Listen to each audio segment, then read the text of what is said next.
It's a poison. That doesn't help the stress level. No, don't do it. Get a grip. This stupid video I just showed you. I almost stroked out and died over it. You're watching a different show.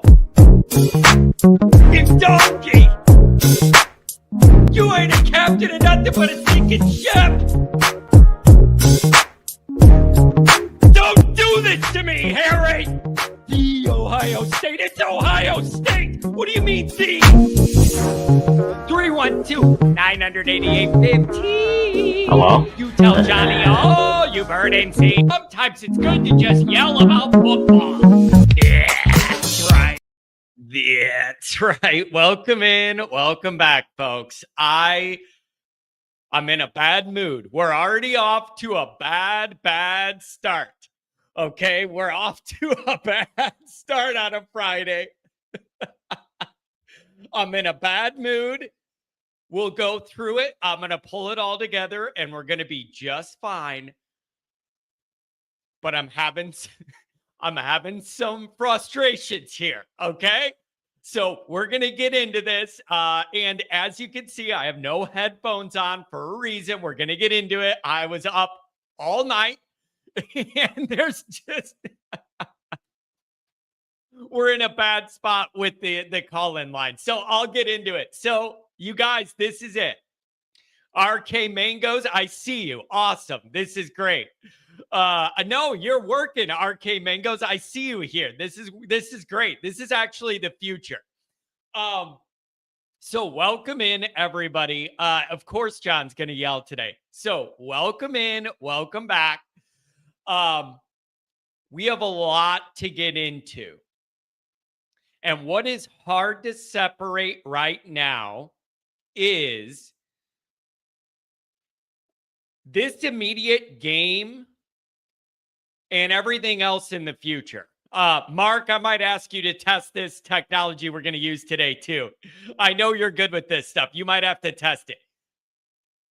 I'm having trouble separating just this game and this individual moment from all the other stuff that's getting blended into this overall moment and everything going on. And what I mean by that is all of the ridiculous, like Freeman's going to Florida, Freeman's going to Penn State. Like, could this really happen? Everybody in the media is running with this, right?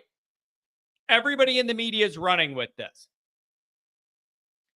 And they're just getting clicks and whatever. I'm on the record saying if it's Ohio State, I'm worried. Anything else, I'm really not worried. There's a very low amount of college football jobs that are easily what I would say steps above Notre Dame, better infrastructure, better everything you need, better to win, easier to win. Florida ain't on there. Virginia Tech ain't on there. Arkansas ain't on there. Penn State's not on there. Like, there's a very small group of schools that I look at as like an upgrade from where Freeman has it right now. And Penn State ain't on the list. Penn State's just not on the list.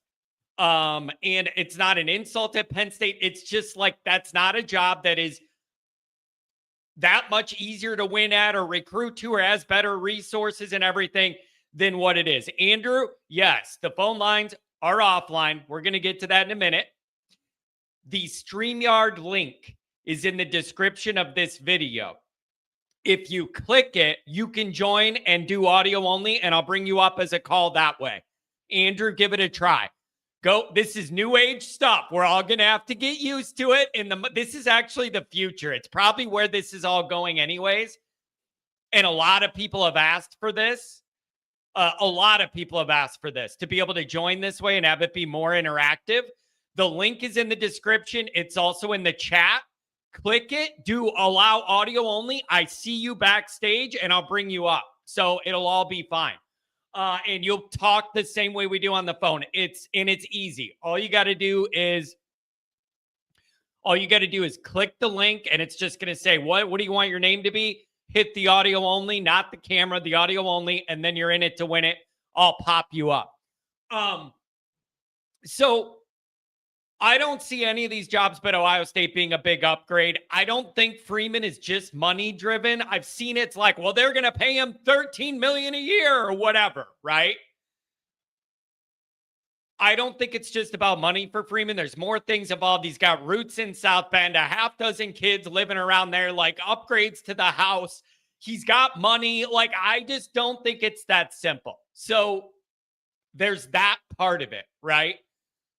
And then the USC, are we off the schedule? The games they're playing with, like, dude, somehow USC always does stuff that rubs you the wrong way. Whether it's scrubbing us from future schedules. Like, I was seeing that all over Twitter last night, that we're no longer on their schedule. Like, this little immature, these games they're playing. And then like last week, they got fined for saying a guy was out that ended up playing. Like, they play all these games. I don't know what the deal is, man. I don't know what the deal is, but it's just like I'm having trouble separating out, just looking at this moment, from the greater USC thing and having the distraction of all the Freeman stuff. Like, I'm just surprised. I'm just surprised that that's getting the run it is. I'm surprised it's getting the run it is. I don't take it that seriously. It's getting a lot of attention. So I'm very surprised. I'm very surprised by that. I'm not worried about any job other than when Ohio State comes open in the college game. If the NFL came calling and that interests Freeman in a new way, God bless them. But I don't know that world the way I understand college football. And I'm just saying, I'm not worried about it until it's Ohio State. So that's how I'm going to start. So as always, thanks for being here. You can find a program on YouTube. Do it. Subscribe if you haven't yet. Appreciate it very much. Give the video a thumbs up. That helps John as well. Notifications on. That way you don't miss a thing. Twitter, search bar, Always Irish, or Always Irish Inc. Emails, alwaysirishnd@gmail.com. Audio only, anywhere you want it, you can get it. The call-in show, we'll get into what happened with that in a second. The call-in show for today is click the link in the description. It'll bring you to audio only. I'll pull you right up on screen. It'll have your name, audio only. We talk the same way. This is the future. We may as well get used to it. If you have more, what was I going to say? Oh, I think we could have 10 people backstage waiting. I believe we could have 10. If you're trying to jump in there and it's not letting you, that means that there's too many people waiting. And then it's just like when you're on hold on the call-in line. It's the same exact concept. It's just all digital. It's just all digital. So you could hear the show back there and do it that way. So that's what we're going to try and do. So if you're doing it, we're going to do audio only just to protect the stream and everything from stuff going on in people's videos. So try and make sure there's a bunch of people back there. Try and make sure you're on audio and not the camera thing, and it'll pop up your name, and then we'll hear your all you want to talk about. Okay. So if Notre Dame wins by 20 plus, will you do the jig on the show? You damn sure I'll do something. Yeah, Belichick's girlfriend's talking with Penn State.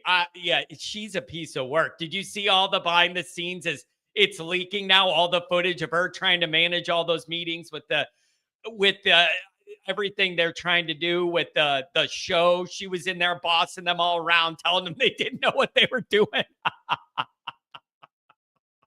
It isn't the new chord. I got the new chord figured out. We'll get into it. So the audio only is jump on here and we'll pull you up and do the audio the same way. Let's get used to it. I think this is the future, to be honest. And Notre Dame on SI, read all about it. The preview's going up today. Check that out. Patreon.com/alwaysirish. Man, we got an all-star team over there. We got momentum. People are loving everything that's going on over there. It's a beautiful thing. All the breakdowns, all the drama, all the back and forth, all the rumors. Oh, man, it's great. So thanks to everybody. Thanks to everybody that has joined. I really do appreciate it. So here we are, you guys. It's the final countdown. I want to know how you feel. I want to know what's on your mind. Let me know, because there's a lot going on. There's a lot going on. And so it's going to be really, really interesting to see who wins this battle. One thing, the weather. I want to talk about the weather. I am not sure who that helps and hurts or whatever. If you thought Notre Dame was going to throw it all around and you're getting wind and rain and you don't believe in Notre Dame's run game as much, does that hurt Notre Dame? I don't know. If you thought that you were going to be throwing the ball all over, Rubio being out really, really, really hurts. It just really hurts. I don't know what to say. Like, I think that's your best run defender, and he's out. Your best run defender, and he's out. So I just, it's tough timing on that. And so you're going to have to figure this out as good as you can. Rain, hail, thunderstorms, pestilence, death. You're going to have to figure something out. And I see the schedule with the rain, the forecast with the rain. It looks like the heaviest part of this is going to start right about when the game starts. It honestly looks like the worst part's going to start right when the game starts. I'll let you guys decide who that helps and hurts. Now, I was kind of thinking CJ Carr would be able to take advantage of some of their corner play that isn't that good and be able to throw it on him a little bit. Are you going to be able to do that in the rain? I don't know. And so you're going to have to. And then the other question, obviously, is what Notre Dame defense is going to show up? Are you going to get the Notre Dame defense of the last few weeks? Are you going to get the defense in the first two games that couldn't defend a slot? Or are you going to get something in between? Right? Some people are saying light rain. I got 89% thunderstorms on my little thing. Light rain. I'm showing thunderstorms. What's the truth here, man? You never know when it's coming off the lake or what? Like, I don't know. So it's going to be a really, really interesting dynamic, and we're going to see what's going to happen with that weather and how that's going to do. It's just going to be really, really an interesting battle. Okay, so I highlighted a bunch of your chats I'm going to get to. A bunch of you guys are lined up to do the new way to call in and be a part of the show, which is awesome. And again, we're going to try and I see Lewis. We might be able to, he's driving, it looks like. We might be able to bring him up, but try and do the audio only if you can, just to protect the stream. If something shows in the back of your video on my stream, I get in trouble on YouTube. It's a safer protection. So try and do audio only if you can. Turn your camera off and do the audio only. It'll be safer for all of us involved here. I see you guys. This is all working. It's just like if you're on a hold on the call in. So I appreciate it, and we will bring you up so you guys can do what you need to do there. And so this is a big one, you guys. You got to have it. These injuries don't help. You got to have it. I'm stressed out. I'm frustrated about it. It's tough. And so you're just going to have to see what's going on. Real quick, here's what happened. I think the wire that connects the phone to the mixer went bad. It's been cutting in and out. You guys have seen my frustration. Okay. I got a new wire. It works perfectly. Now, when I call into the host line, I get a busy signal. The wire is not the problem. It was the problem. I figured it out. I was up till 4 a.m. calling, sending emails to support. When I call the host line, it's a busy signal. I don't know what's wrong. I'm losing my mind. I'm very frustrated, but that is what it is. So we're going to do it this way, and maybe it gets figured out. If we need to do it this way, Pat, I see you. I got you.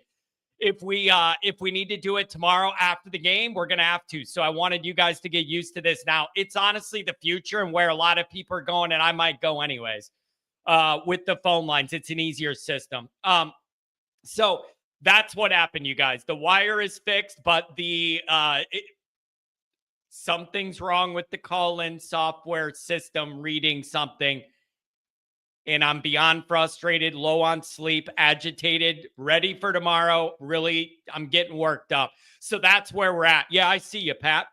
And so it is very frustrating just to mix it up on USC week, but this is how we're going to have to do it. Maybe tomorrow too. So people might like this better. I don't know. People might like it better. I don't know. So we're going to see. Okay, let's do a couple chats like we usually do, and we'll pop some people up. Andrew, I'll get you here. Let's do this. Andrew's got to get in and out of a meeting. Let's bring him up. What's up, Andrew? Hey, what's up, John? How are you, man? Can you hear me okay? Yeah, I got you totally fine. Like, we make do with what we have. And actually, people have been asking for this for a while. So it's a good test run. And no phone line issues when you do it this way. Andrew, this is a big one, man. You got the weather drama, the scheduling drama, people thinking Freeman's leaving. How do you like put this all together in your mind with tomorrow?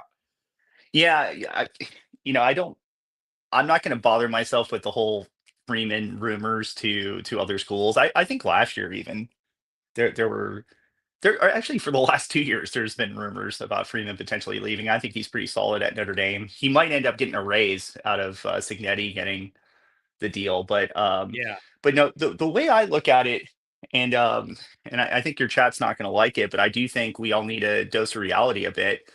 Is um I think every college football season is a referendum on your program, and I think that we came into the season on a very, very high note. We felt that the Notre Dame football program, after making the national championship and having really the best season since 1993, that we were only on an upward trajectory. But what happened was we lost the first two games of the year, and so I think a lot of that goodwill that the program built, with that playoff run, got really hurt by that. What I would say is, um, I think you could make an argument that Saturday against USC, other than the national championship game, is the biggest game in the 4 years that Marcus Freeman's been the coach. Because the question is, are you really a top five or top 10 football program? If you look at Marcus Freeman's tenure at Notre Dame, the first two seasons were not a success. They did not make goal. Last season was a huge success. Is this season going to be a success? Are you gonna fail 3 of the 4 years, or are you going to continue the upward trajectory, make the playoffs, and continue to make this Yeah. program better than it was under Brian Kelly? So You know what, I think it's gigantic. Andrew, I did a guest show for the College Huddle with Eric that runs the Ohio State podcast that I'm friends with yesterday. And we talked about those first two ball games for Notre Dame. And I said that, like, it's kind of understandable what happened, but it's unacceptable what happened. Does that make sense? Like, I could now, in retrospect, I could see a world where the new DC and the new quarterback in those moments is like a tough ask against those teams. Understandable, but unacceptable because you got to win it anyways. That's how I look at that. And that is why we're in the position we're in now. Well, I think it's unacceptable losing at home to A&M. That was the Yeah. unacceptable loss, Yeah. and because if you are a legit top five or even top 10 program, I mean, for how good A&M has been this year, and I think they're a top 10 team. They're not Nick Saban, Alabama. They're not Pete Carroll, USC. Like, we talk about the 20-year anniversary. You should be able to defend your home field. Yeah. If in a game like that, and you could say, "Oh, it's early." Well, it's early for everybody. You know what I mean? You pay these assistant coaches a lot of money to get your team ready, and the only True. person that was new was Ash. You had all your other assistants, so this team should have been ready to go. So, but that was then. The good news is that all their goals are still in front of them, and so this game on Saturday is a true measuring stick, because a real top 10 program, whether they're a top 10 team this year or not, is debatable. But a top 10 program does not let a team like USC come in and eliminate them from playoff contention on the road. A team Fair. that has not beaten anybody going east. A team that lost at Illinois, an Illinois team where I would argue not one player on that Illinois team was recruited by Notre Dame. and they got the job done against USC. And it was a close game, but I would argue it shouldn't even have been that close. Illinois fumbled twice on the goal line. They should have won by 2 scores. So Yeah. so it's all to say there is no excuse for losing this game. It is tough that you don't have your center. I'm going to be cheering for Joe Otting because it seems like the entire fan base wants him to lose that center job, and I hope that he just wins it out because he's obviously worked really hard for the position.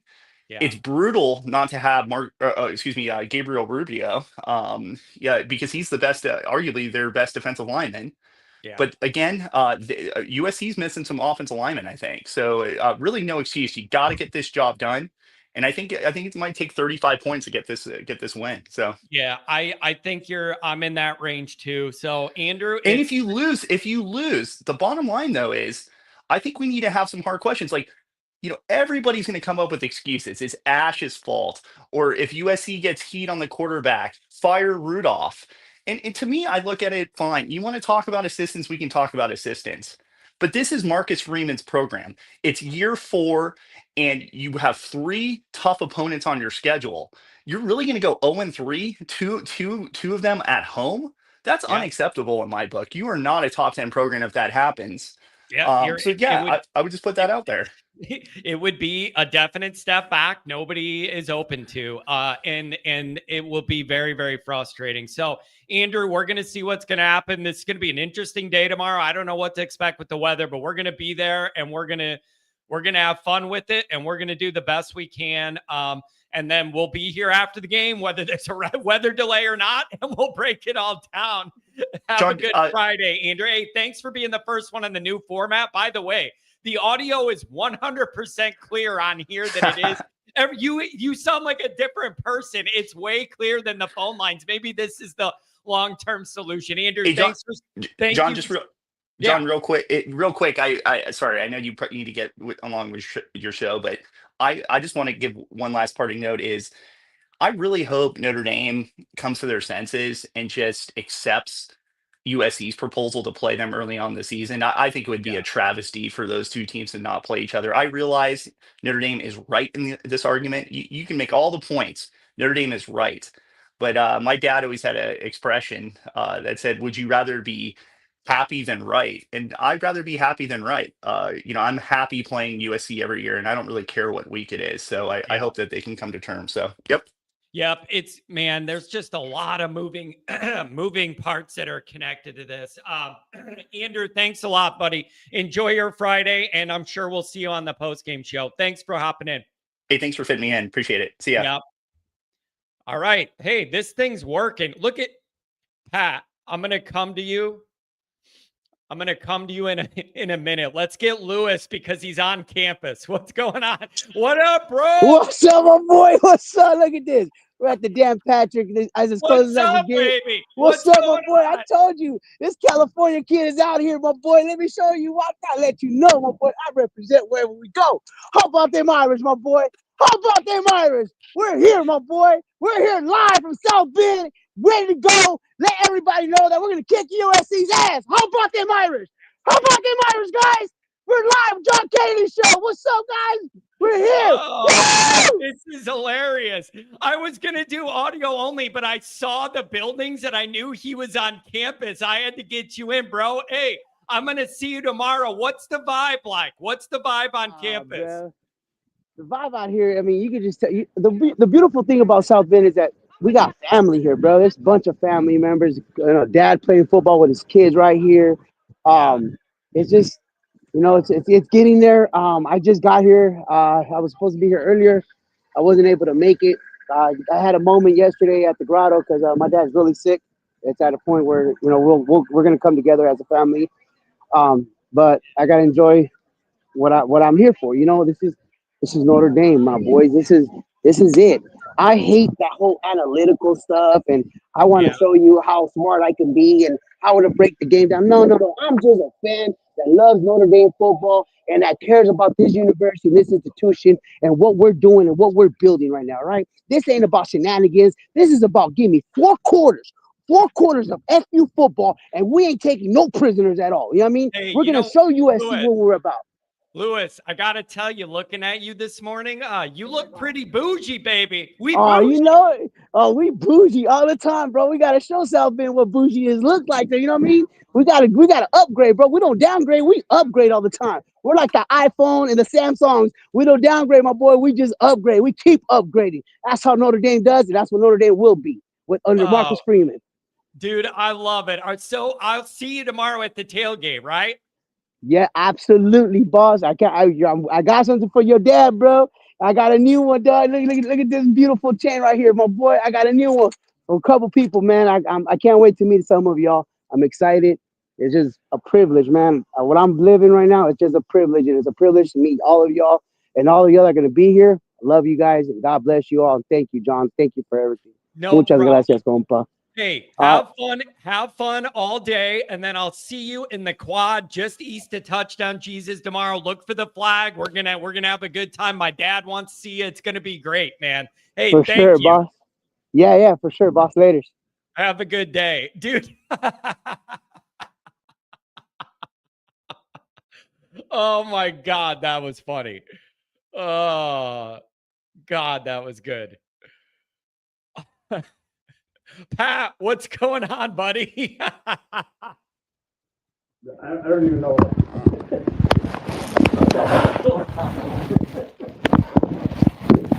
Hey, John, it's been a while. I'm having trouble hearing you. What do you got can't hear set me? up? Yeah, You you're can't all hear like, me? your audio's all like muffled. I don't know what's going on. You sound like you're in a time warp. How's that? Absolutely perfect. What's going on, bro? For some reason it was on my phone. You never know. You just never know what's going to happen here. Well, it's been so long. I've disconnected my mic and stuff, so it's been a long time since I've been on the stream. What do you think, Pat? I think they win. Yeah. I think they win. I don't know. I don't know. I'm going to the game, so who knows? It's a bad start right away. It's a 50-50 proposition. Hey, I've been at plenty of games they lost that plenty of other people have been at. So it's not just me. And I've been at plenty of games they win that where they played nobody. So no, I don't know. I'm not overly impressed with USC. USC can run the ball, so I think the Gabriel Rubio thing is a little concerning. Yeah. But if it comes down to a wet game, I do think that center exchange is going to be important, and the ability to run the football is going to be ever so more important. I still think Notre Dame has the advantage with their two running backs, but you just never know what's going to happen. Yeah, so it'll be an interesting football game. Yeah, it's and Pat, I'm having trouble separating out all of the ancillary BS with all the Freeman rumors. I don't know if you're on Twitter anymore. Yeah, but no, I'm not on Twitter, but I'm aware of the Freeman rumor. There's a million podcasts and articles and headlines. Could it happen? Is Freeman going in? Ohio State's the only one I would honestly be worried about. That's just me. Agreed. That's exactly right. That's the only one I would worry about. And Ryan Day is pretty much cemented. He went from on the verge of getting fired to, national championship coach. So he's good for at least 3 more years, I would suspect, unless he has a kind of James Franklin style fall. But I have no concern about Marcus Freeman leaving Notre Dame for any job at Ohio State. Yeah. I can even see Marcus Freeman leaving Notre Dame for the NFL. I don't think he has interest in the NFL personally. He just doesn't seem interested in that. His personality is much more of a college fit, in my opinion. Yeah, it is. So I don't worry about that. The Cignetti deal is interesting. His buyout is $98 million. Or not 90. If he gets fired, it's $98 million, but it's only $15 million to get poached. That's such a discrepancy. It's still $15 million is not a lot of money. Everyone's talking about James Franklin's $49 million or whatever it is. It's not $49 million. He has to get a job. If he can't get a job coaching, he has to, that's part of his exit deal. He has to get a job. And if he can't get a job coaching, he has to get a job in broadcasting. And then it's the difference. They only pay the difference of what his new salary is. So the buyout is not as bad. So Penn State has money to play with. This isn't awful. And so they can go get anyone they want. But at the end of the day, when I think about top tier jobs, like Penn State just doesn't come to mind. And maybe it was because Joe Pa had it for so long, or maybe it's what happened to the university after that. Yeah. It doesn't come to mind as a top tier job. It's not a program that has really mattered. Well, neither has Notre Dame since the 80s. Really, if you look at it. And so I just don't know. I think that just the built up prestige over the years that Notre Dame has versus what Penn State has is a little different. That's why Notre Dame is just a better job. I did hear one that Urban Meyer called Kraft and told him he wants the job. Did you hear that one? I saw. Interesting.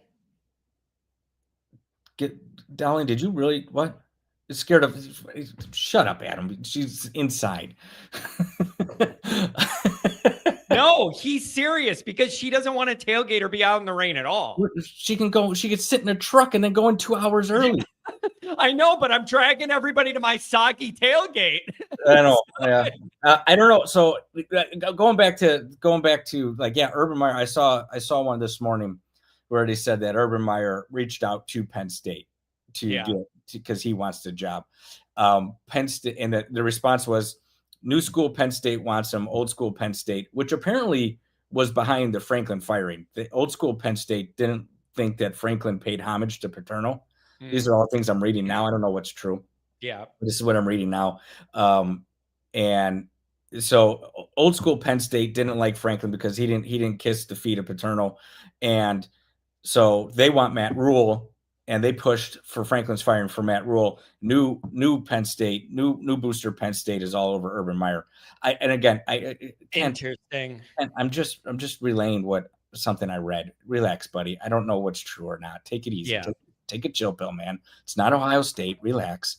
And I would agree. No, I think Pat Fitz would be a terrible fit for Penn State. I think Matt Rule gets the job at the end of the day. Me too. He wants. I would agree with that. If I had to put my money, it'd be Matt Rule, and he's very close with the AD. It all kind of lines up. And so that's how I would think it would go. So Pat, how do you see this game going between Notre Dame and USC? I think both offenses in reasonable weather think they're going to move the ball. Is it a matter of who could get a few stops to get their offense a couple more chances? Or like, how do you see this playing out? So last year, Notre Dame had, without a doubt, one of the top 5 defenses in the country, and went out to Southern Cal, and they threw the ball all over them. And if it wasn't for 2 pick sixes, back-to-back pick sixes, Notre Dame was, I'm not going to say Notre Dame was going to lose that game, but they were right there. And USC was in that game going toe-to-toe with a Notre Dame offense that wasn't known for scoring points like that in a throw the ball around the field kind of game back and forth. Now we have that offense to do that. And if rain is going to affect the offense, they say, Charlie Weiss said, and Bill Belichick said, a lot of them old offensive guys have said that it's not the snow, it's not the rain, it's the wind. And from what I understand, there's supposed to be a decent wind that comes through with this. So that could impact the ability to throw the football, but it's going to impact both teams. It's not just going to impact Notre Dame. So yeah, it's just going to come down to that run game and your ability to stop the run. Notre Dame's defense over the last, several weeks has drastically improved. You can also argue that competition has gone drastically down. Yeah. My point with Texas A&M though is, and this is something Adam Dowling and I talked about after that game, Notre Dame should have won that game by 3 touchdowns easily. Yep. The problem there, I didn't think Texas A&M is that great. I just think Notre Dame played so low to their expectation that if you made 1 or 2 defensive stops, you got maybe a 2 to 3 score win. Yeah. Instead of 1 point loss. I totally agree. I felt like, honestly, Miami earned that win over Notre Dame. They played a solid, really good football game. That one, I think Miami went out and earned. I don't feel that way about A&M. And I think we gave them the one you couldn't give away. Like, you could end that 1-1. You couldn't be 0-2. That's why we find ourselves here. We gave them that game. But here's the thing. At the same time, your 2 losses are to the 2nd and 4th ranked team in the country. Yeah, both undefeated. They're both undefeated. Even if they lose a game, you're still going to look pretty good. you're still going to look pretty good. So I'm not sweating the losses. At the time, the Texas A&M loss was just devastating to be there, to watch that, to see that play out the way it played out, and just the total lack of defense. I couldn't look past that game to see Notre Dame winning 10 more games, let alone making the playoff. I didn't, that wasn't a concern, because that defense, that was a BVG style defense that we were watching. So, okay, now here's the next question. What do you make of the defensive improvement? Do you think that it's like all coming together? They're better. They're figuring out their personnel, who they could play where and when. You got to get Hobbs out of there, like more time with Ash. Or do you think you're just playing some teams that aren't that great, so you get inflated? No. Like, what's the reality? Well, obviously the level of competition helps, but it's still it's making it easier for the defense to get their footing. You started with 2 very tough football games. Let's just face it. Again, I don't think Texas A&M is that good, and I said it the year before, and I'm saying it this year after they beat us. I don't think they're that good. I just don't think they've played anybody yet, including us. But when you look at the hype for the game, you see where the deficiencies developed on the defense. Notre Dame put a lot of pressure on that game, especially after losing to Miami, and it just made it easier for them to get overwhelmed by that pressure and lose the football game. But I think as far as the defense goes, you had 2 gigantic problems that happened. You lost all of your key guys. Like you brought back a lot of good football players. Don't get me wrong. But on every level, Pat, on every level, lost in the secondary, level. And then your leader in the middle, and then 2 guys that were the main guys up front. You lost the spine of your defense. Correct. Right? Correct. You're correct. You lost your best corner, your best safety, your best linebacker, your 2 All-American defensive tackles. Like that killed that defense. It killed the experience of what that defense has. So I think Ash came in with the expectation that this defense was going to be turnkey for him, and he didn't want to rock the boat. Yeah. And he didn't give the attention to detail that was necessary to coach these guys up. And he had ended up with a lot of freshmen on the field because of some early injuries. And he ended up with a lot of guys playing in positions or situations that they don't normally find themselves in. Yeah. And so the defense wasn't coached up to the level it needed to be. And after the Miami game, with the way the Miami game, and they played in the second half, everyone thought, okay, the defense is starting to come around. It just took a little bit. And then they got their doors blown off in the Texas A&M game. And so Freeman took a really good hard look. And I remember watching his press conference. I'm like you, I don't like to watch press conferences. I don't care. But I watched that one after the Texas A&M game because, well, one, I wanted him to fire Ash, because I still think it is Ash's fault that he came in and he thought he was just turning the key and not making this defense prepared to the level that we were accustomed to being prepared. Pat, here's the one that I don't get. How you could see all the issues against Miami, have the off week, and then come back and look doubly worse against A&M. That was devastating. You had an extra week because they looked worse. Well, because they had Miller Lite goggles on, and they're like, okay, man, you know what I think they're focused on? For man, we got this quarterback. He looks She's at 10. Yeah. So they had these Miller Lite goggles on, and they thought the way the defense played in the second half, it was coming around, and they just kept doing things the way they were doing it. And from that press conference, that first press conference after the Texas A&M game to today, well, he talked about it in that press conference about attention to detail. It wasn't scheme, it wasn't play calling, it wasn't even execution. It was attention to detail. They weren't picking up. I mean, I guess that ties into execution, but they weren't picking up their assignments the way they needed to pick up their assignments. And so therefore you saw wide receivers running free. Now, fast forward a few weeks and it's completely different.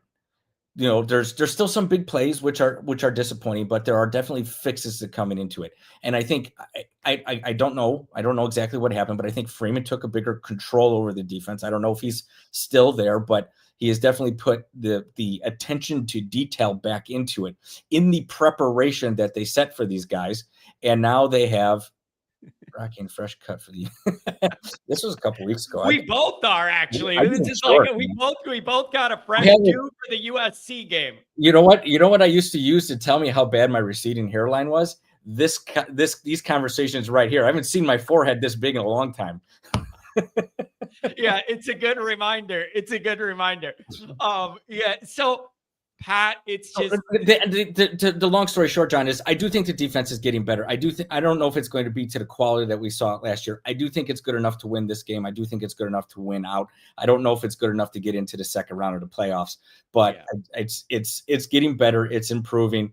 I'm still not sold on Ash, but I'm biting my tongue right now to see where it goes. Well, you're going to get a lot of answers tomorrow night of what the real progress was. And you'll find out whether you were playing, bad teams and that's why or whatever. Like, you're going to get the answer. But this is a huge moment for Freeman, huge moment for this whole series. You're going to have weather involved. It's just going to be an interesting Notre Dame afternoon. I can't wait to see everybody at the tailgate. Anything else, Pat? I didn't know what this was going to turn into today, but it's kind of fun. Yeah, this is like the only morning I've been slammed the last few weeks. That's why I haven't been around. This is the only morning I was actually free. I was like, I'll go see what John's talking about. I had no idea this was going to happen. Yeah. I was actually like, Jay Carr, why are you putting a link in there? What the hell's going on? Yeah. No, this is cool. I like that. I like you're doing it this way. For the tailgate, I do have family obligations in the morning. I'm bringing the girls to the tailgate or to the game. So we'll be at the tailgate, but I don't know exactly when I'm going to be there. I might only be able to make it for a half hour, 45 minutes to an hour, maybe at most, because of what we got. No, I'm not playing golf, and I got kids and they're involved in a lot of activities. So it's whatever, man. Look for the flags. We'll be over there. I know where it's at. You're talking, you're just east of the library, right? Yep. In that quad. We walk past it every time we walk from the north lot. So I know exactly what you're talking about. Yep. My brothers and nephew will be there. Awesome. We're going to get some Italian beefs in us and some Miller Lite. That's the Chicago way to a Northern Illinois way to enjoy the day. So are these Orange County Irish? Are they ready for what you're bringing to them? I think that's why they invited me. So I do, because I don't know the guy that approached me. I didn't know him before, but he was like, I watched the show, but I don't call in or whatever. I think they want our vibe. So they asked for it and they're going to get it. So we're going to do our thing. And it's just, Pat, it's going to be a different vibe than the Miami, Ohio tailgate, the Central Michigan tailgate. I'm glad we're going to be able to do something with the energy of Notre Dame USC. So this should be awesome. I can't wait to see everybody. And I don't know what the day's going to bring in the night with the weather, whatever. It's going to be a wild Notre Dame day. So we're going to do it. Yeah. All right, brother. I'll talk to you later. Have a good show. Have a good one. We'll see you tomorrow, buddy. Thanks for jumping on. Appreciate you. Oh, man, this is kind of fun. I like this format, actually. Let's do a couple super chats. We'll go back. I got 415, Liam, Mangoes. You're all coming up. Looks like John's getting soggy bread with all the rain. You guys know I don't do that soggy bread. $10 holler ND. That's it. That's the whole message. $5 holler. It's so obvious why Lincoln Riley wants Indy off the schedule. Look at their schedule without it. Yeah, there's a lot of debate about that. And are they doing you right or wrong? $2 holler. 63 degrees with rain isn't an advantage. Tom, you should opt in on one of these links. Jack links, baby. $5 holler, Steven. Beat the spoiled brats of SC. Freeman stays. $5 holler from Craig. What's up, John? Make Freeman the highest paid coach in Indiana. IU set the bar, open the books, and pay up. $5 holler from the V1 Rotate. Yeah, that's one thing is Freeman may have some leverage now. That's another thing. Whenever you have one of these things, it can affect everybody else. Maybe Freeman has some newfound leverage. Just got the recent extension with Notre Dame, but I don't know. $5 holler from the Rotate. I'm late. USC will easily score a bunch of points with no resistance. Can we keep up? Kind of the story of the game, isn't it? Who could get a couple defensive stops? Thanks for letting me on early. Go Irish. Come on, Freeman. You better win it. $5 holler. Adam, what's going on, buddy? Good morning, John. How are we, bud? I'm a little out of sorts, I admit, because I was mad about the phone thing, but this is actually pretty fun. We may have stumbled into something great on accident. It's pretty easy. So I was a little frustrated all night with that. And then, dude, it's just a lot, Adam, in my brain with the Freeman stuff, the future of the USC rivalry, this game in front of us, the weather, the injuries. It's like, it's just a lot to navigate in my brain, bro. It is, and it's so exhausting because it's like every time I hear an injury or something, and it's like, oh, he's out for the year, he can't play. Now we got a new center, defensive line. Now, I mean, it's just exhausting because all you want to do is go into a game with your full strength as best you can, and put out on the field what it is that this program can do. And every time we have these injuries, it brings up the PTSD from last year of like, oh my God, we lost Benjamin Morrison, then we lost this guy and then that guy. And it's just, man, I just want, especially against this team right now, this week, if we were playing against NC State again or whoever, Boston College, it doesn't have that exclamation mark at the end of it. But this is just such a huge week because of the game, because of the 20-year anniversary, all the different feelings that are coming up on the Bush push. And you just want to go in there and beat them, especially on our home field, especially the fact that we're halfway through the season and you just want your season to still have some emphasis on the playoffs and not just be kicked out for the rest of the time, and then wait until next August. So there's a lot of emotion rolling through this. Yeah. And Adam, when I play this in my mind, I can see so many different ways this plays out. Like I can see it playing out in Notre Dame's favor. I can see it going against Notre Dame. I can play it in my mind how that looks. Like it is, there's just a lot that can happen. And it's not a matter of if Notre Dame can beat USC. It's a matter of, are they going to do it? You know what I mean? Yeah. Like they can beat them, but you got to go play really good football. You got to bring good defense in here. You can't get shredded by the slot like you did against Tony and against Craver. Like I have these legitimate worries, but it's like, just go in there and take advantage of the opportunities you have. Completely agree. Because if I were betting on this game and I was not a Notre Dame fan, I'd be taking USC because of the possibility that they could go in there. It's such 9.5.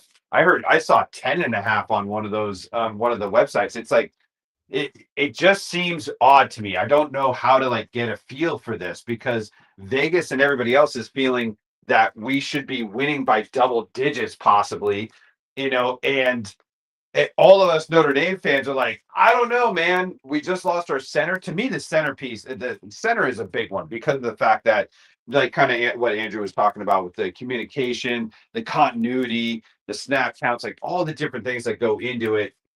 And especially you're still dealing with a rookie quarterback. So now you're going to be putting in a new feel for that. And that's going to be something to really look at. I think it was also Pat was bringing it up too. So, there's those types of things that I'm looking at, but 9.5, 8.5, whatever it is. I mean, I was shocked that it was anything over 3, to be honest with you.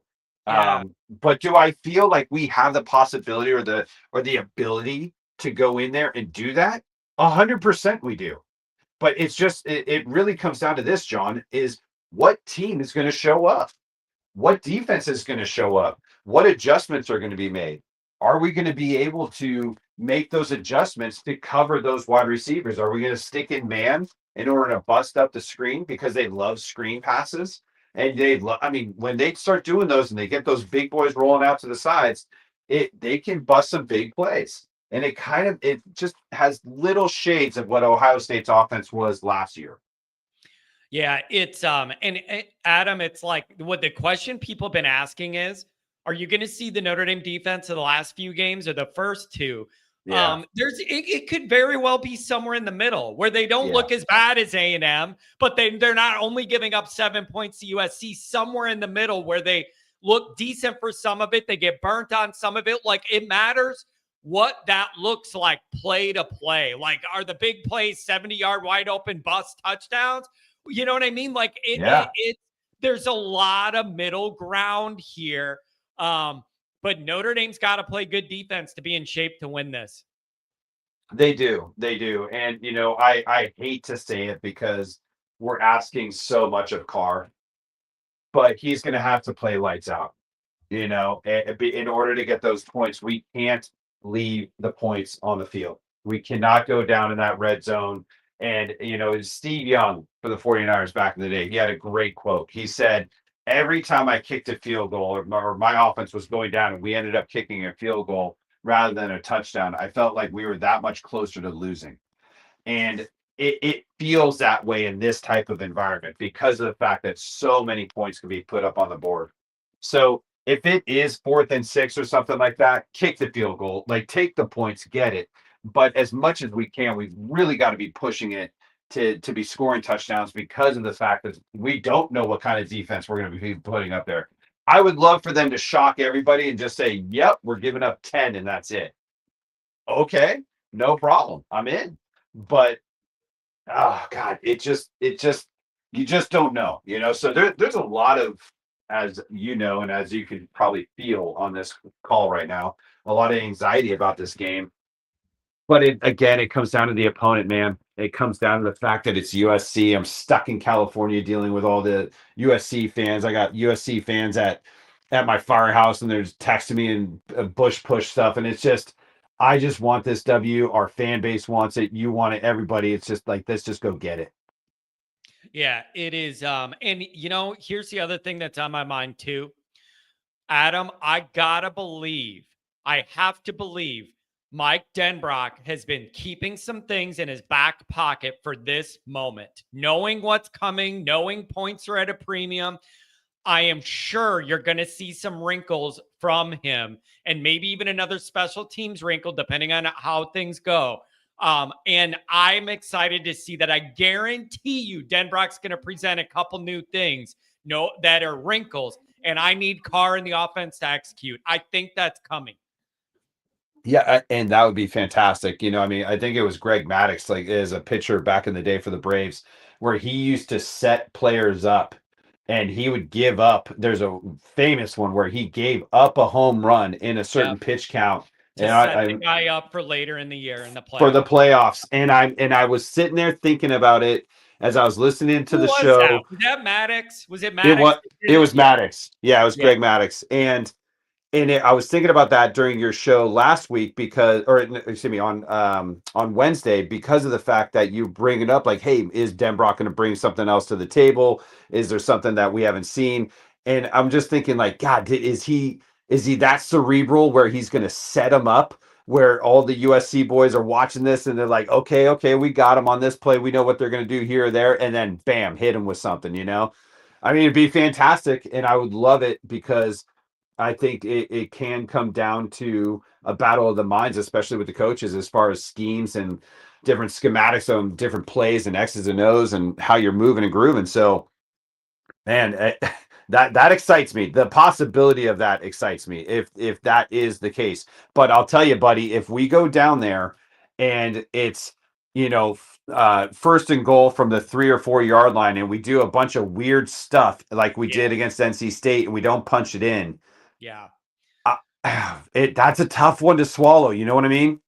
Yeah, it is. That absolutely. You need 7s, not 3s and 0s, and they are going to move the ball. And if you can hold them to 3s, that's huge wins. Anytime you can hold them to 3, because they are going to move the ball and get some yards here. So, Adam, it's the moment of the season. And if you don't get this one, you're kind of done. And the rest of the year is going to be a struggle. And you're just looking at development and what comes next. No one wants to be there. You got to have it. It's at home. You got to come through, man. You got to come through. We got to do it, buddy. We got to do it. I mean, and this is it. And I mean, not to put so much emphasis on it, but the entire college landscape of news and reporting has been saying the exact same thing. This is the playoff game. Like, if you want to talk about it, looking at the schedule for us, this is our playoff game. You want to get in, this is it. Stanford and all the other ones, like, you should be winning by double digits and more. And if you drop that, then hey, you don't belong. But this particular one, this is a mini playoff game. So hey, let's just get in there, let's execute, let's do our job, and let's get after it and get the W and then move on. Yeah, man, if you could get this win, it lines up so good for you. You have the off week to recover and recuperate, get your energy back, get healthier, and then a string of games are going to be favored in the rest of the way. You really like Notre Dame's chances of winning all those games. There's some tricky spots. The Navy Pitt corridor is a little tricky, you know, but you're going to be in a really good spot. So everything's about tomorrow. Adam, I love you, man. Thanks for always being here, all the calls in the summer, and I'm sure we'll see you on the post-game show. 1,000,000%. I'll be set up, brother. Let's go for it. Go Irish, buddy. Let's go. Oh, man, I got to tell you guys, this is actually working out way smoother than I thought. I'm amazed. People's voices sound totally different, like way more clear on here than they do on the phone lines. We're just used to them. It's a way crisper situation. Thank you guys for posting the link in the chat. I really appreciate that. MK Bully, device is not connected. You need to do something. You hit the button to allow your audio. Maybe get out, come back in, and hit the add audio part. Mark, you got the camera on and the audio. Can you back out and do the audio only? I just don't want everybody to see your kitchen. So maybe just do the audio part, not the camera part. That would help. Liam, what's going on? Liam, you are muted. You got to unmute yourself, bro. Going. Unmute yourself and come back. Our Mangoes, what's going on? Good morning, John. How are you today? I'm good. You know how I'm doing. I'm all worked up and thinking of all the different ways this could go. Yeah, I can definitely understand how the anxiety's just mounting up. Oh boy, this is I'll be sweating bullets, a little bit because of the fact that you lose this game. You definitely know that there's more likely no chance in snowballs. Where Notre Dame, there's like it ain't going to happen. So with the game, with the weather, changes a lot of dynamics. So let me get into it. I come with statistics here. Yep. So Notre Dame has a really good stout defense against the run. These guys are just weak against the pass. If the weather wasn't a factor, then it will be the story of Notre Dame. Can they contain the passing attack? Because USC is second in the country in passing. That's not good. However, in these kinds of games, when you got the weather coming in, I'm going to be bold right now, and I think that this is going to be an old school smash mouth, bloody knuckles, sledgehammer, ironclad football game here. Old school Midwestern football game. Wet, gust, wind, no passing. Kicking is going to be hell for both teams. This is going to be a low scoring game.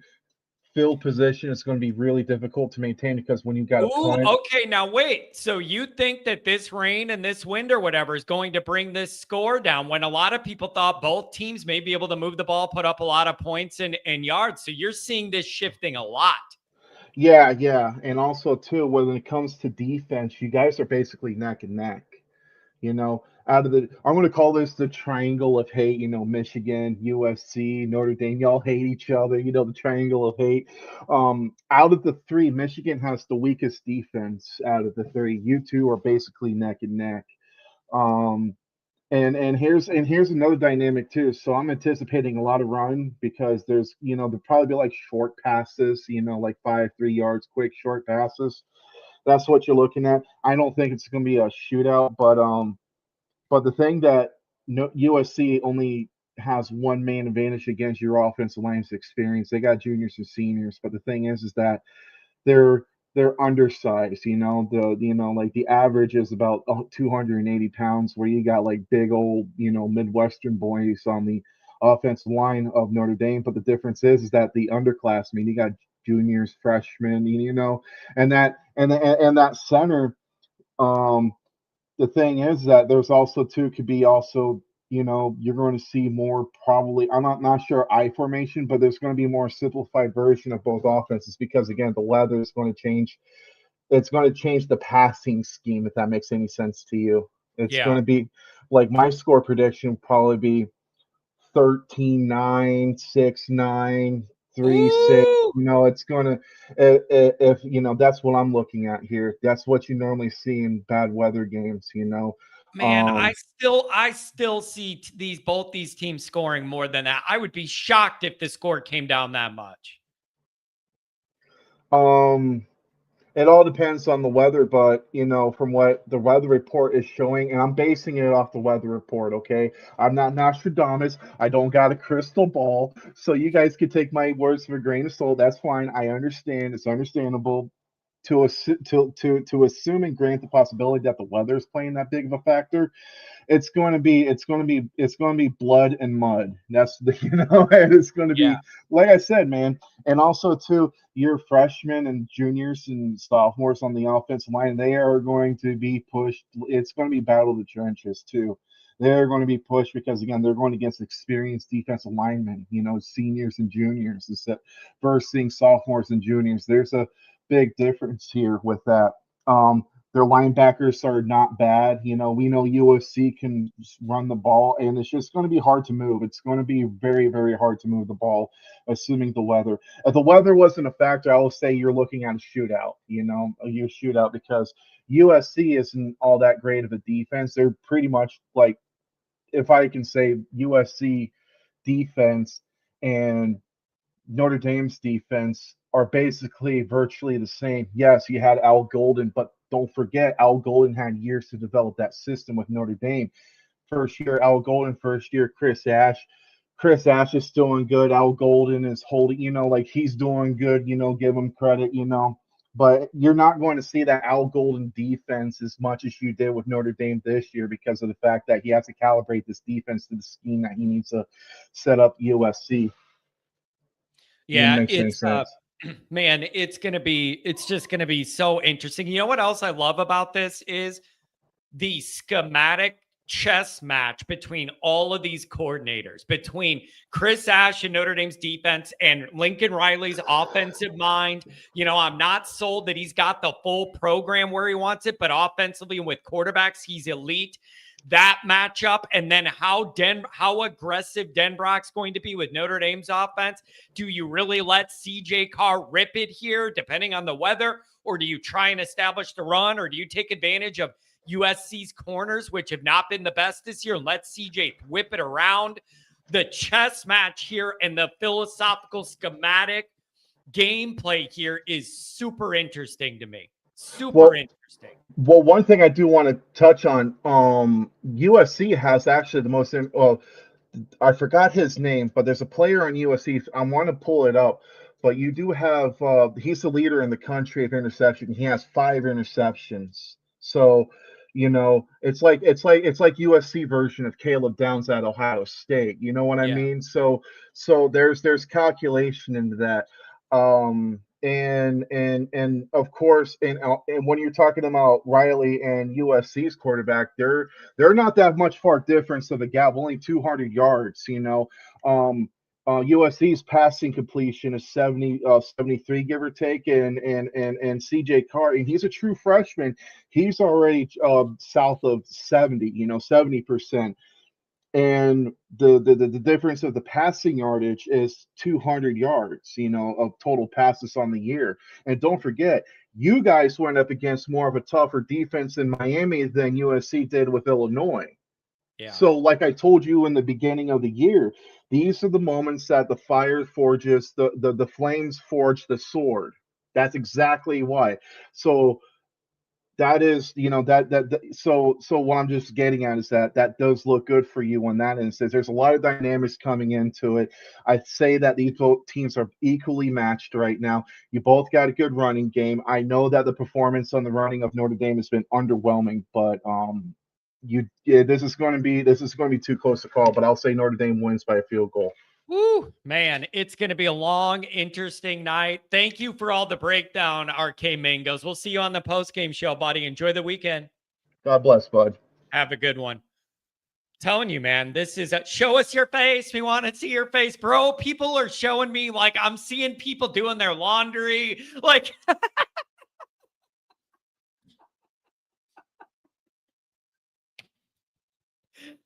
Pat said you could kind of tell who didn't do good on Zoom or whatever. There are some people in here that are trying to figure it out, and I see them doing dishes in their kitchen. I see them doing their laundry because they have the audio and the video on, not just the audio. So be careful what you're doing. You don't want me to see while you're on hold. One guy was doing the dishes. Oh my God. I'm not creeping. I can see them backstage, and they're walking around doing the laundry. Look at this. 56-24 Notre Dame. Give me that. Give me that in real life, bro. $2 out there. We need to convert on 4th down in this game. 100%. You can't be moving the ball all over and then get down there and go and not pick up 3rd and short, not pick up 4th and short, and fail on 4th and goal and get no yards. Are you out of your mind? You're losing this game. You need to take advantage of the opportunities that you have. You need to. This is not Purdue. This is not Arkansas firing their coach. No. Liam, what's going on, buddy? John, I was trying to get through to you a few minutes ago, but I had a John Kennedy moment. I almost had to Stone Cold Steve Austin my iPhone. Yeah, I'm telling you, dude, the last day I have been losing my mind. I finally got the cord replaced. That was the issue. And then something went wrong with the software. And I'm like, I got to figure out another way. This is kind of fun. It has a good flow to it once people get the hang of it. John, I couldn't get into my email, so they emailed me my new password, but I couldn't get into my email. Oh, man. Come on, No, man. I'm kidding. It's always something. The technology's only great when it works. It's only great when it works. Other than that, it can ruin your life. John, I was at Notre Dame last weekend, and it's the most beautiful place in the world. I'm upset that I can't make the tailgate, but is it strange that I'm really, really nervous about this game, given Lincoln Riley's offensive prowess? No. He is an elite offensive scheming mind and an elite quarterback whisperer, but I have doubts. I'm not sold that he's got the whole program rolled together yet as a whole to be like playoff game winning. I don't know that it's there yet, but when it comes to the offensive side, he's elite. I think that. I do too. I'm just hoping that we can win the battle of the trenches. I think that we should still have the advantage there, even if we do have a few guys down. Man, it's going to be so interesting. I just don't know, what Notre Dame defense are you expecting to see? Somewhere in the middle between the first 2 games and the last handful? I am just uncertain of what I'm going to see. My friends and I have been discussing this, and we've been trying to come up with scores or numbers that would be acceptable. And you got to think that, obviously, it's not going to be the defense of last year, which still, even at times during USC, got gashed, right? Besides the 2 pick sixes. If they let anything less than 24, would that be acceptable? What do you think? I think so, because I think Notre Dame's going to score more than 24 on them. So if you allow 24 to that USC offense, I think Notre Dame, even with the weather, is going to score more than that.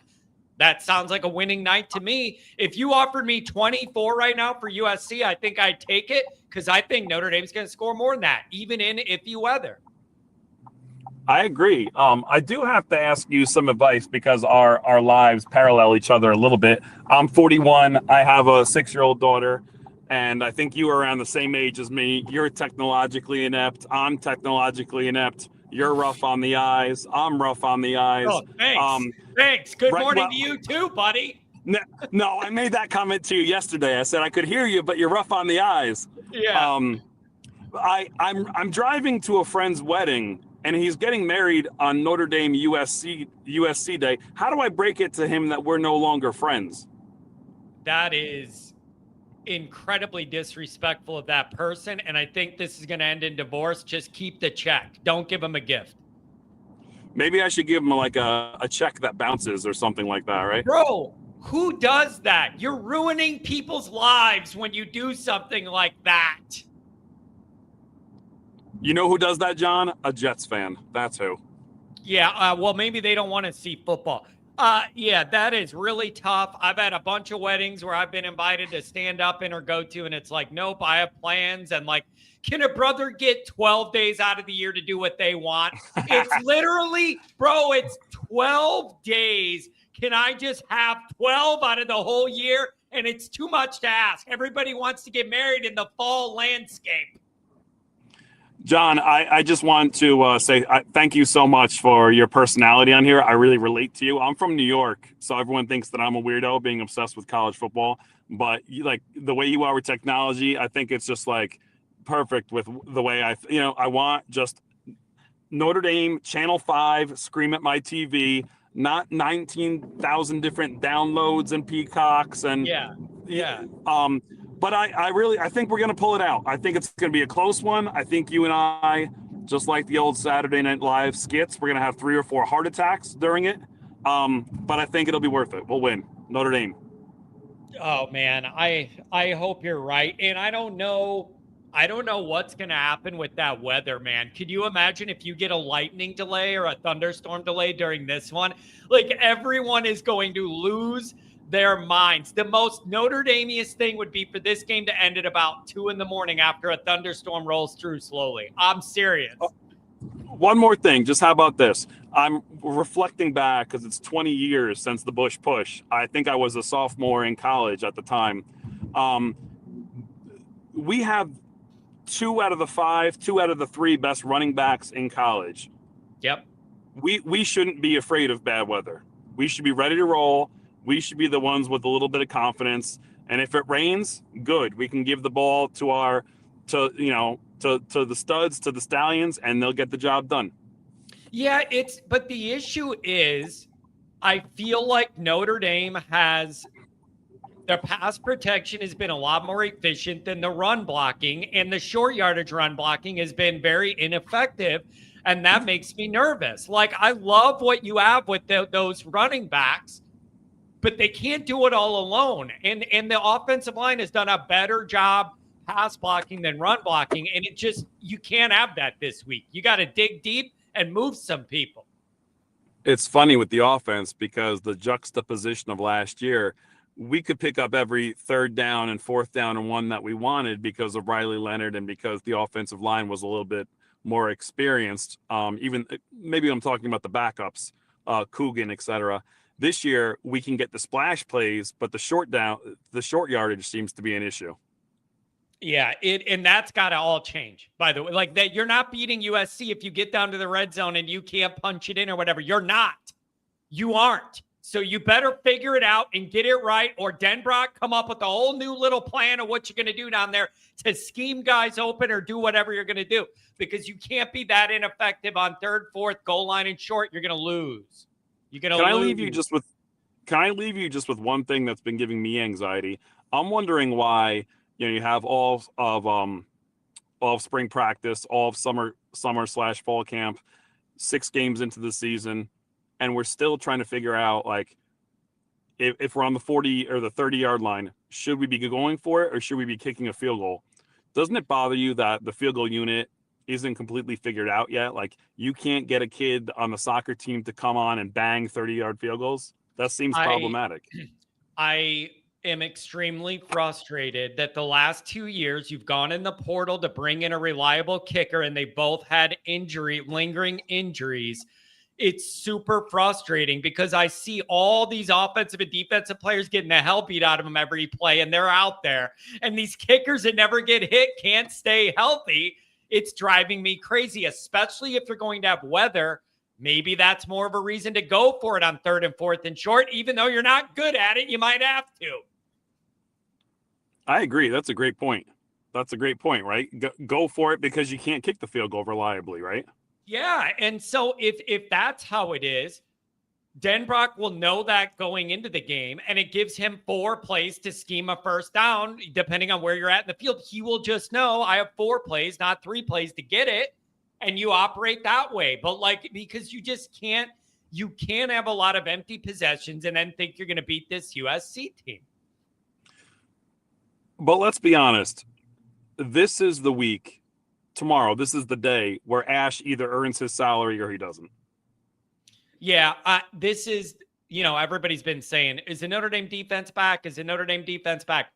You're going to get a genuine, real answer tomorrow. This is a real test against a really efficient, effective offense.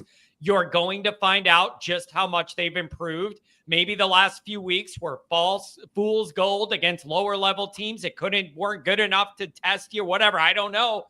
You're going to get a good answer. And when we come on the postgame show tomorrow night, we're going to know just how much that defense really did improve. Johnny, I agree 100%. And I'm going to let you go now. I just wanted to say thank you so much for what you do.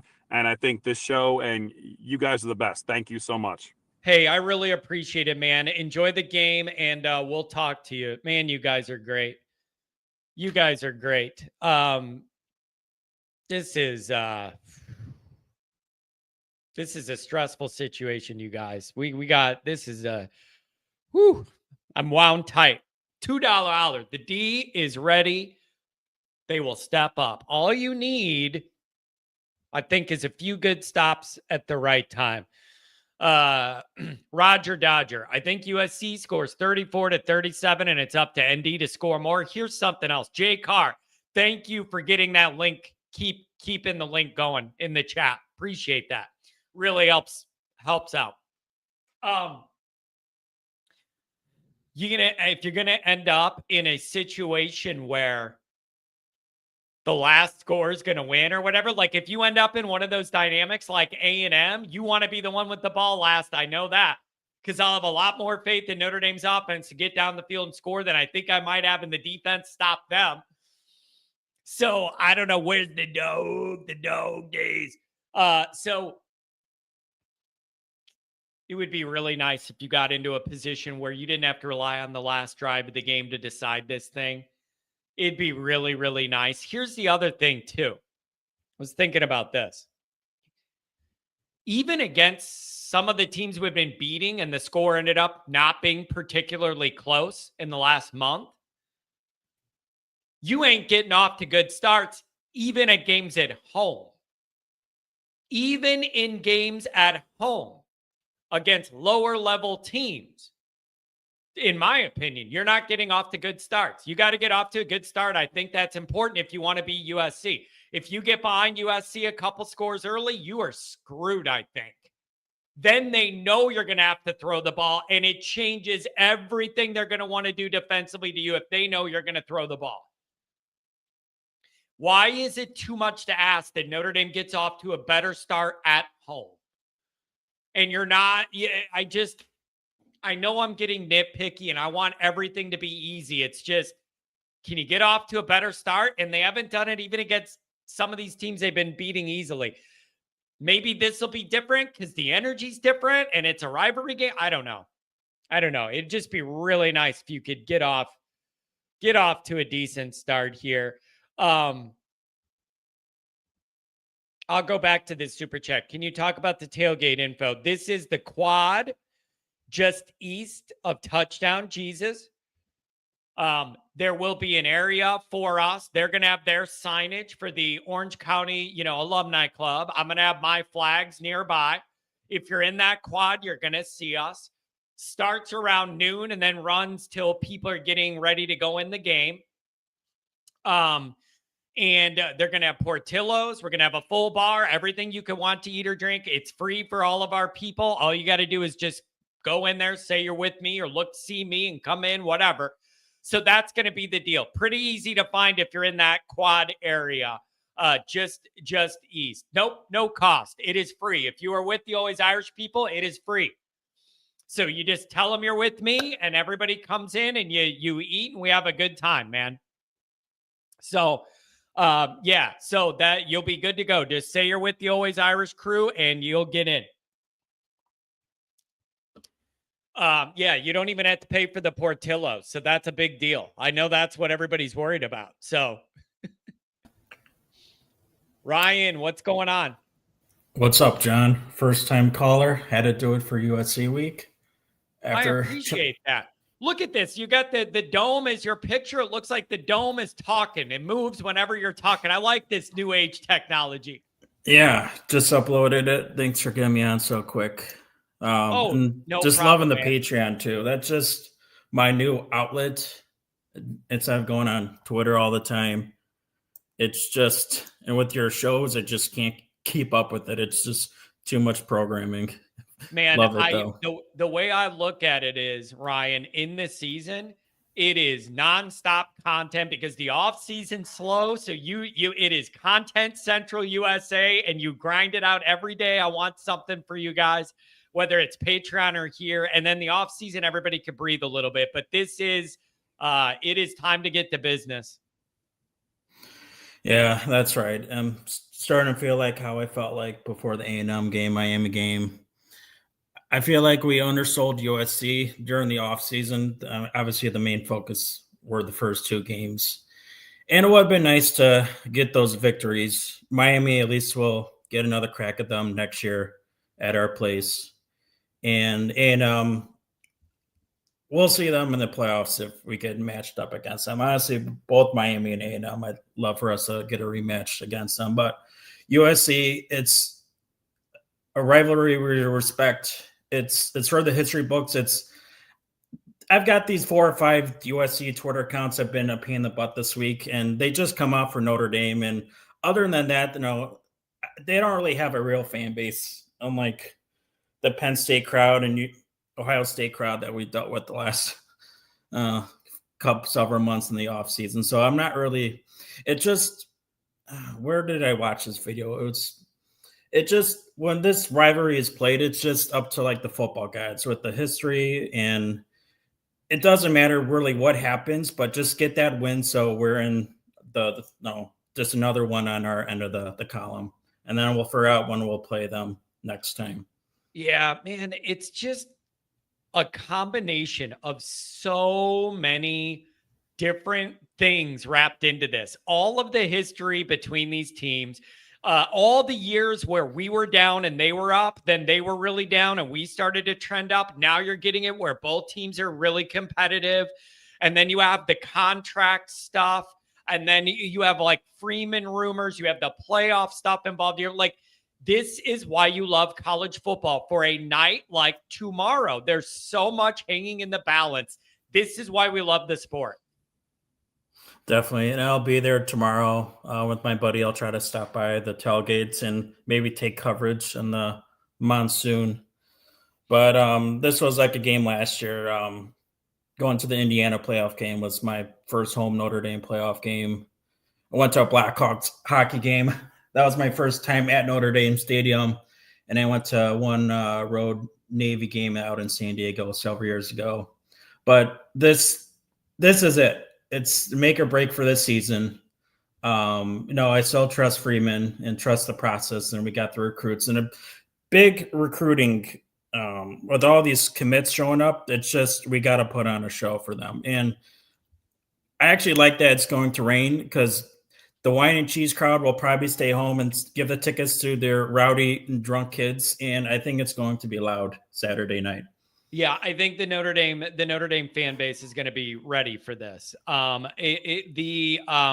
The day 2:30 start against a non-great opponent is pretty sleepy in Notre Dame Stadium. I don't think that's going to change. But these night game, big game, primetime crowds have been really good for Notre Dame.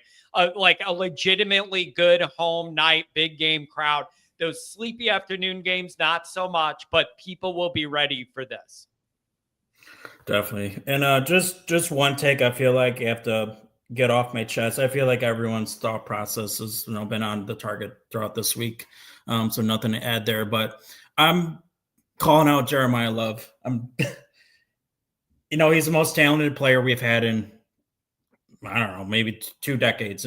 My first Notre Dame game that I really remember was 10 years old watching that stupid Bush push. And if he's supposedly the next Reggie Bush, I think Mike Hyde was comparing him to Bush with videos last week.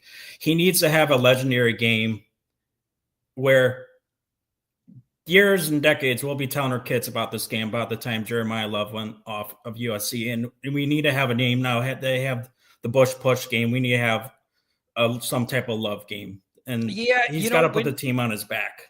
When you think about it, for all the good things or whatever, he really hasn't popped off fully this year, like ripping a 70-yarder up the middle. You know what I mean? Like that hasn't really been the story. It would be really nice if him and or Price can bust loose a little. I could see Price, the way he gets the edge and cuts around and bounces off people. Like I need both of those guys to get some chunks tomorrow. Chunks. Yes.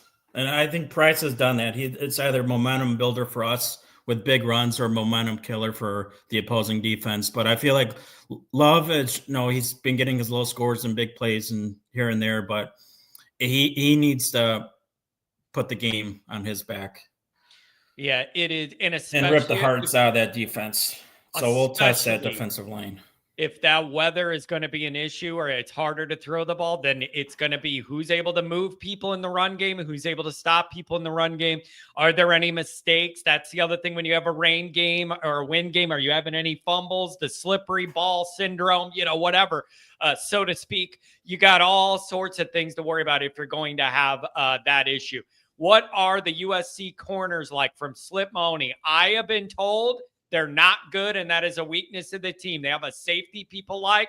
Corners have been a weak spot for them all year from all the research I've done and the previews. So I don't know. We're going to see what happens, but it's going to be intense.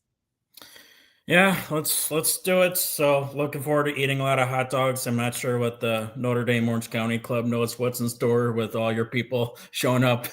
But yeah, looking forward to it and having some nice cold Miller Lite.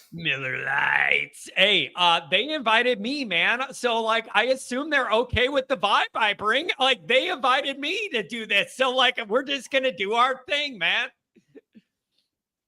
Yeah, let's go. But appreciate all you do, John, as Bears and fellow Southsider, White Sox fan. I'm originally from Mokina, but I've been up in Grand Rapids, Michigan for almost the last decade.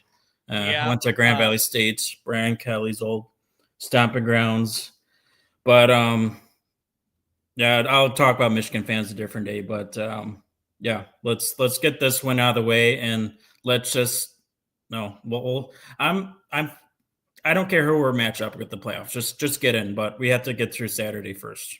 Yeah, I can't even look that far down the road. You just got to get in first. Hey, man, I really appreciate it. Enjoy the game, and we'll see you at the Gate of Tales. Yeah, it is. Man, is this Rene? Is this Rene, MK Bully? Whoa, what up? Hey, is it loud? Yeah. Let me shut this off.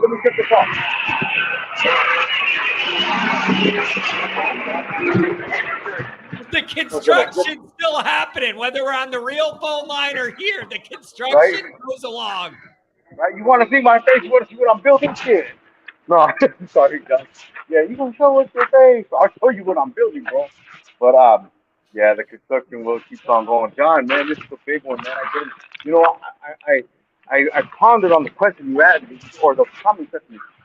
You said, I know this one means a lot to you. Hey, you sound a little distant. Do something different with your phone. Okay, let me see something. Let me. Can you hear me? I can. It's just not the clearest. Okay, there we go. You can hear me, there right? There we go. Perfect. All right, baby. All right, so check this out. You asked me a question. You said, hey, or you made a comment. You said, Rene, I know this one means a lot to you. And I got you. I just got to take this call real quick. I got to take this one. I'm sorry.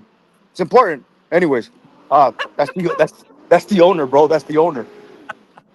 That's the owner of the company, John. Hey, so you made a comment to me, and you said, I know how much this one means to you. And I was like, it does. Like I said, I really dislike the SEC because for years they rigged college football, and everybody that's heard me on the chat knows that, right?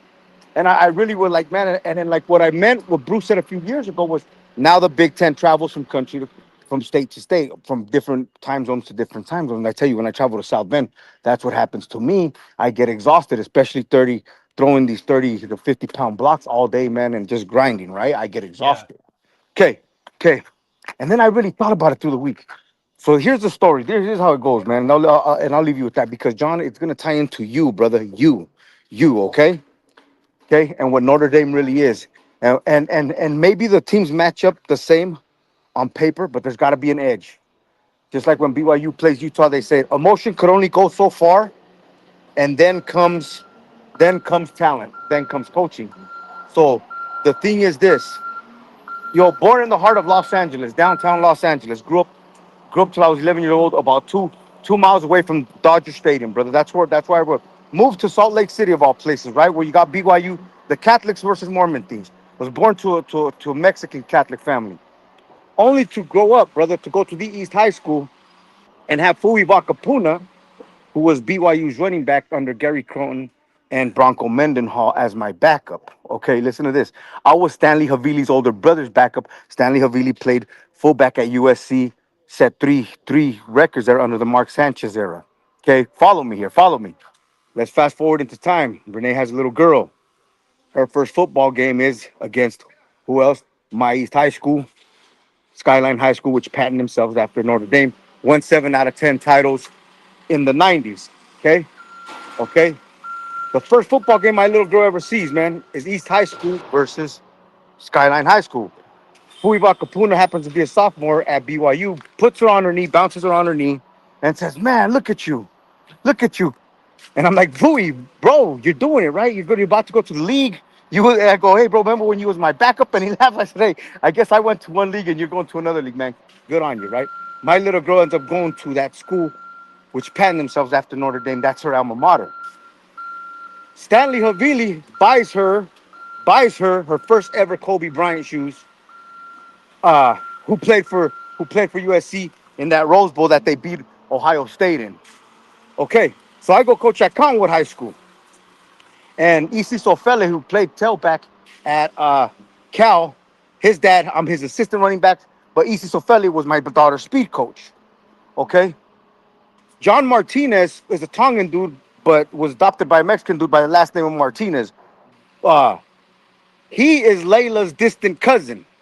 He went to USC. He was the third ranked offensive lineman coming out of the high school coach that I coached. Okay. So that leads me to this, brother. My little girl and Layla, man, hey, Notre Dame USC runs through my veins. Hey, brother, my daughter, 2-time region champ, state runner up. Not 1, 2, but 6 college records, bro. Coming out of a high school that patterned themselves after Notre Dame. Hey, brother, I was almost dead, man, 8 months ago. The Irish were almost dead. What are you doing? Can you hear me? What are Yeah, you I laughing got at? you, bro. Okay. I know people probably saying stuff like, this ain't the life and time, but I'm telling you why, brother, because it's the way things work, and it does mean that much to me. Hey, man, when I met you, when I wanted to come back, when I made it finally back, and you said to me, "Martinez, that's not the standard that at least we're not dead." Hey, for me it is, homie. For me it was, because I was back to the greatest program in all the land, which is the Golden Dome, and that's what I call home. Johnny, you started this show, homie, because you were yelling about swamp ass. And you got the legend, bro. You got the legend Brady Quinn coming on to your show, homie, because you're that dude. Manti would have never been Manti anywhere else. Rudy would have never been Rudy anywhere else, homie. My daughter would have not been what she would have been, homie, anywhere else. Yeah, brother. USC Notre Dame, homie, is part of my heritage, homie. But blue and gold lives through my veins. That's what's gonna give us the edge tomorrow. I didn't mean to go down a little bit of a history lesson, brother. That's what's gonna give us the edge tomorrow. That's what's gonna come in. We match up pretty good on paper, both on both from both sides of the ball, Johnny. Um, but I obviously think old Notre Dame will win overall. Hey, Johnny, thanks for getting me in, brother. You know what I'm No saying? problem. Hey, Hey, just wanted to give that one, man, to the crowd and to every old Notre Dame win overall. You want to see what I'm doing, Johnny? You want to see my face? No, I'm just kidding. you want to see my face? Have a good one. I love you, brother. Have a good one. back- Onward, Notre Dame. Get back to work.